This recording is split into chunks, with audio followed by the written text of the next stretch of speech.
लोकसभा चुनावों को लेकर रणभेरी बज चुकी है। प्रत्याशी तैयारियों में जुटे हैं। समर्थक लगातार सोशल मीडिया और धरातल पर एक्टिव हैं। इसी बीच श्री गंगानगर हनुमानगढ़ लोकसभा सीट से टिकट कटने के बाद भाजपा सांसद निहाल चंद ने आज हनुमानगढ़ के भाजपा जिला कार्यालय में प्रेस वार्ता की और कहा कि वे भाजपा के कार्यकर्ता हैं और भाजपा का निर्णय उनके लिए सर्वोपरि है। उन्होंने कहा कि वे 5 बार सांसद रहे और श्री गंगानगर हनुमानगढ़ लोकसभा क्षेत्र में उल्लेखनीय विकास कार्य करवाए और अब एक कार्यकर्ता के तौर पर वे जनता के बीच रहेंगे, सेवा करेंगे। हालांकि टिकट कटने के बाद सांसद निहाल चंद प्रत्याशी प्रियंका बेलान के साथ किसी सार्वजनिक मंच और रैली में नहीं दिखे तो आपसी गुटबाजी और फूट को लेकर और टिकट कटने के बाद नाराजगी को लेकर सवाल उठने लगे।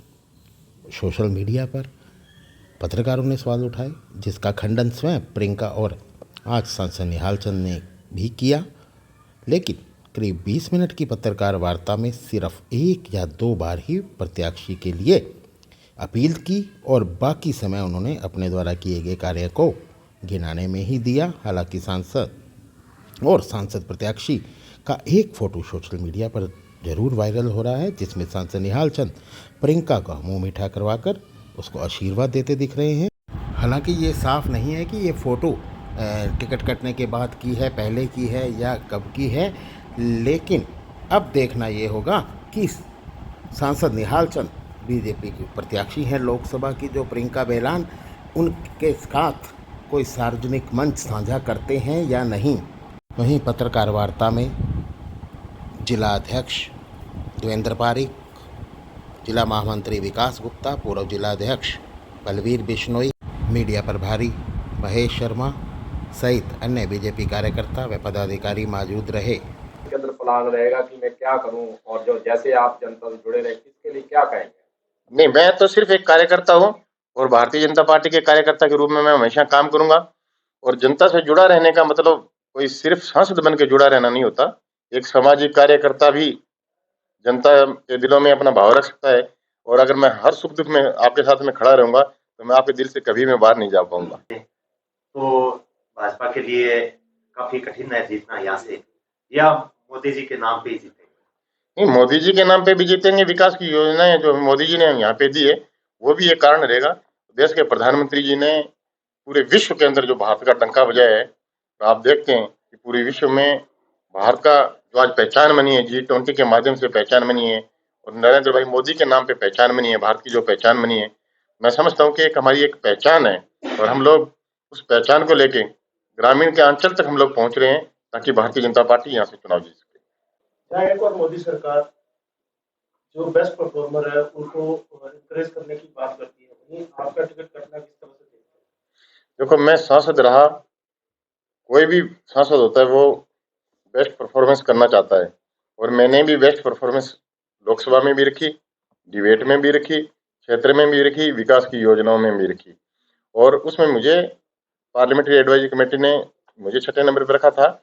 लेकिन मैं कह सकता हूं कि पार्टी एक भारतीय जनता पार्टी की ऐसी पार्टी है जो हर एक वक्त पे नए कार्यकर्ताओं को या फिर उनको वो आगे बढ़ाने का काम करती है। मैं समझता हूं कि भारतीय जनता पार्टी का फैसला हमारे सिर मत्थे है, उन्होंने कुछ सोच समझ के फैसला किया होगा और जो कैंडिडेट है उन कैंडिडेट जब चुनाव जीतेगा, जीतने के बाद में हम भी उनके साथ में खड़े होकर इस विकास की योजना, कोई भी काम होगा तो कोई हम भी उनके साथ में खड़े होकर उनको विकास की योजना में पूरा सहयोग करेंगे।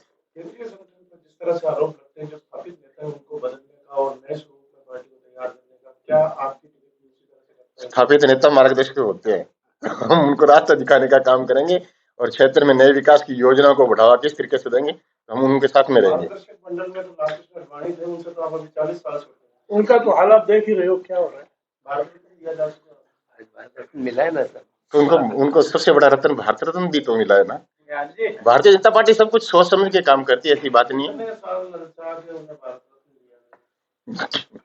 आपकी टिकट काटी गई है, क्या आपको भी प्रदेश में कोई बड़ा पद देने की कोई बात कही गई है? भारतीय जनता पार्टी का संगठन, प्रदेश नेतृत्व, केंद्र नेतृत्व कभी कोई बड़ी बात कहता नहीं है, करता भी नहीं है।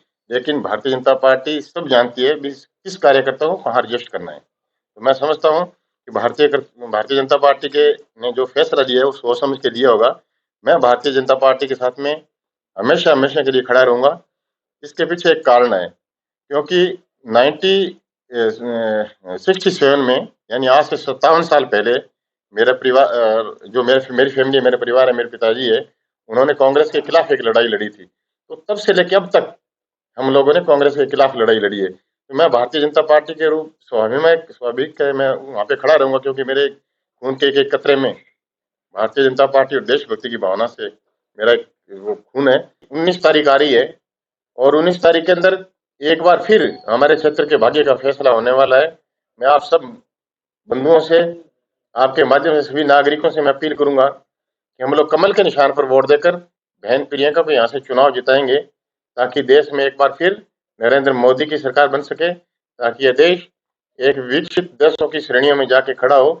मैं यह आग्रह करने के लिए आपके बीच में आया हूँ।